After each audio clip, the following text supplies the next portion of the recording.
Hi, I'm Andy Schertz, Product Manager for Epson ColorWorks, and I'd like to talk today about the C831 and its new successor, the C6500 series. The 831 was one of our first printers to really go out into the industrial space. It's all over the place, especially in the chemical industry, but industries in general.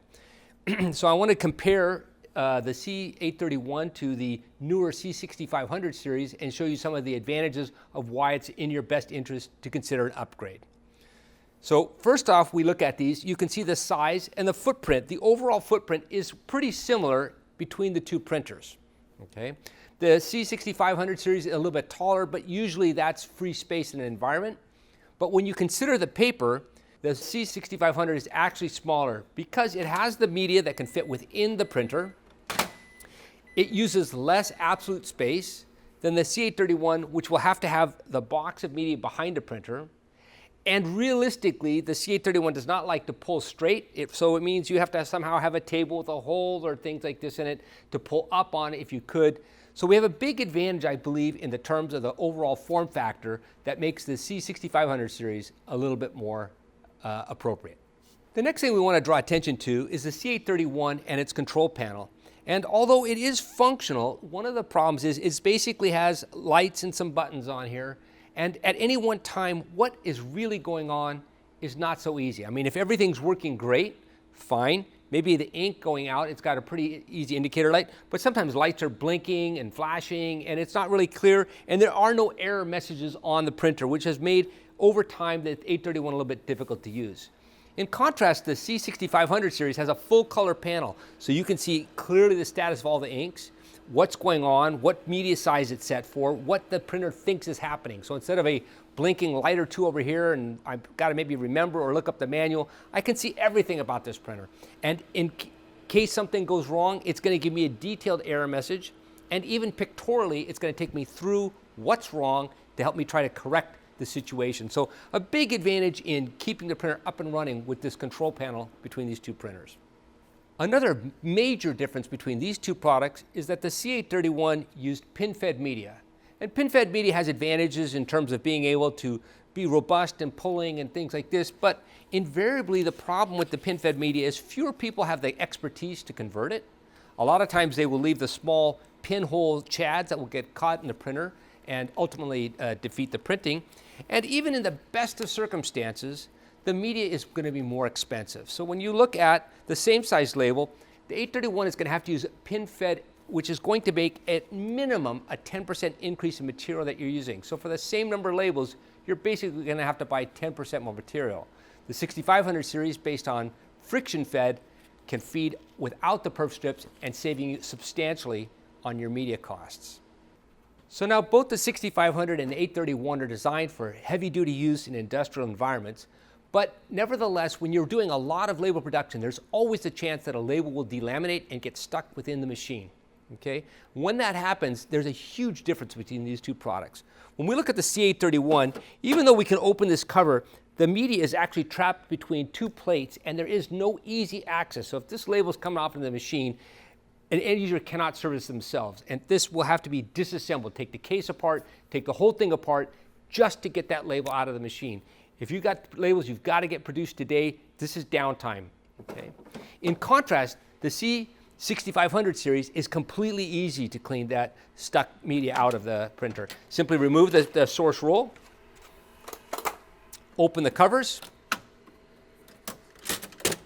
and next thing you know, my fingers are actually touching. There's no hidden spots. I can get to anywhere that I need to unclear that stuck label, get it out of the machine, close my covers, get it back up and running, and I'm ready to print more labels. Of course, the next thing to talk about when I talk about these two printers and their capabilities against one another is print quality. Of course, the job of the printer is to print, and the 831 is a good solid performer, but fundamentally has a much lower resolution. Nominally, it's about 360 by 360 dpi, which is good, but the 6500 series can literally go all the way up to 1200 by 1200. Based on the precision core technology, it's just going to make the text that much sharper, the barcodes that much better, and the overall image quality you're going to get out of the 6500 series is just going to be a lot better. So for any kind of application, when you're doing your labels, you're going to have a higher level of capability with the 6500A series. In addition to the superior print resolution and print head technology of the 6500 series, there's also an advantage in terms of versatility. Okay? So when we talk about a large label like this, of course the 831 does a great job and the 6500 can do a similar job. But when we get to wanting to do more versatile things, perhaps small labels, the 831 is limited by the tractor feed mechanism that can only get so narrow. And basically, you have to have a label that is at least 4 inches or bigger to fit in the 831. In contrast, the C6500 is actually able to go down to a minuscule 1 inch by 0.31 inches. So you can imagine I can go down to that little all the way up to 8.5 by 22. So it has a range that is just incredible. So if your needs change, it doesn't matter. You're covered with the 6500 series. Beyond the print and use of the printers here, there's an even bigger distinction between the 6500 series and the C831. The first thing to realize is the C831 is dependent on using a Windows driver. And that Windows driver is actually doing the rasterization on the PC and sending down a raster image to the printer. Of course, in big networks where you may have hundreds of printers and lots of labels, this network throughput could be enormous. It also made it an enormous challenge to talk natively to popular middleware packages. In contrast, the 6500 series is actually based on a command-based language, Epson's escape label, that is tight and efficient and can connect then to many more opportunities. So for example, we can connect natively to all the popular middleware drivers. We can connect to SAP.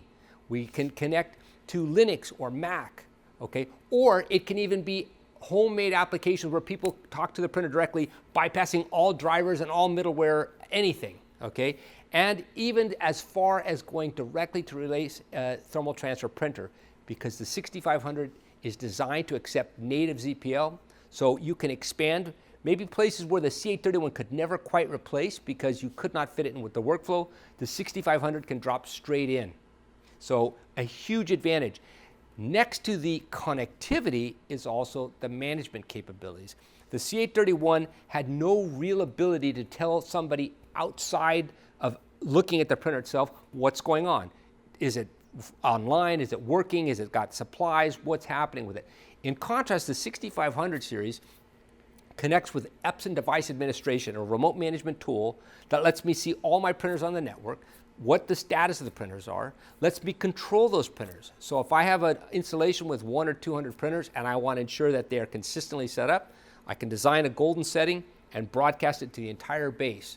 So really the 6500 is much more suited for the industrial workspace and to be managed in a big enterprise environment.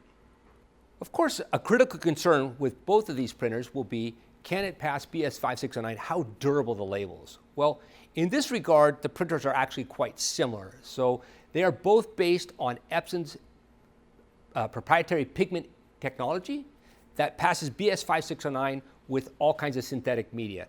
You can use the exact same media in the C831 that you can use in the 6500, of course, without the perforation strips. So all the durability and performance requirements that you've already qualified in and you know you need and you know you demand, your state with a 6500, it can definitely handle it and do the same job.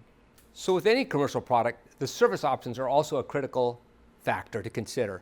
So the C831 has our depot repair and CETA, which is spare near, which means basically your printer would be swapped with a quick replacement printer.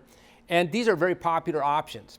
However, the C831 was never designed to actually be repaired at the customer site. And a popular option that people do want to have is the ability to keep their printer, keep its connectivity, keep all of its settings, and just have somebody come out and repair it. This is where the 6500 really shines in that it has been designed to be field serviceable.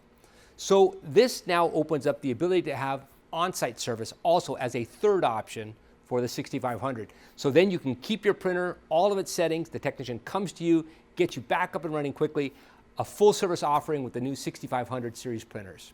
When we're talking about industrial printers, the workflow is also a critical factor to consider. The 831 does not have a cutter and does not have a peeler. So basically, every label has to be hand torn off the machine, okay? And it has to actually advance the label to the tear position. You've got to tear it off and then somehow coordinate that with the redraw. In contrast, the 6500 has many options. Of course, we have the cutter option, which I'm showing here, which means as the label comes out, I could cut it immediately after it's printed and take it to where I need it. If I want to do a batch, I can keep the entire batch together and only use the cutter to separate the batch at the end. Or I can actually use the peel capability. So for example, I have a drum. I want to apply this label, but my operator's got his hands busy or gloves so he can move the drum. The label will come out already pre-peeled. It saves me the time and the effort, and I can apply it like that. Or even automated apply. So the 6500 with the ability to peel and its remote I/O that lets a robot control the printer itself can go into a fully automated line, okay, and produce a label that is peeled, ready for the robot to apply and controlled by it. So a lot of increase of flexibility in the workflow, and that's just another great advantage of the 6500 series over its predecessor.